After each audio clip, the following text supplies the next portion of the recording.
December. আগামী 24 ঘন্টা থেকে 48 ঘন্টার মধ্যে আবহাওয়ায় শুরু হয়ে যাবে তীব্র তাপপ্রবাহের দাপট। আগামী 24 ঘন্টার মধ্যে এছাড়াও দেশের বিভিন্ন অঞ্চলের উপরে কালবৈশাখী ঝড়েরও সতর্কতা রয়েছে। আজ থেকে আগামী 5 দিন পর্যন্ত দেশের পূর্বাঞ্চল ও দক্ষিণাঞ্চলের বিভিন্ন অঞ্চলে লাগাতার ঝড় বৃষ্টির সতর্কতা রয়েছে।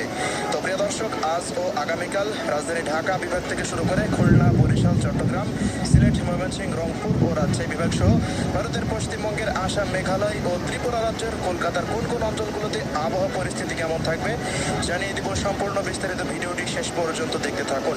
কে কোন জেলা থেকে দেখছেন কমেন্ট বক্সে গিয়ে জানিয়ে দিতে ভুলবেন না। প্রতিনিয়ত আবহাওয়ার খবর পেতে এক্ষুনি আমাদের ইউটিউব চ্যানেলটিকে সাবস্ক্রাইব করে নিন। তো আমরা কথা না বাড়িয়ে সরাসরি এই মুহূর্তে চলে যাব উপগ্রহ রাডারে।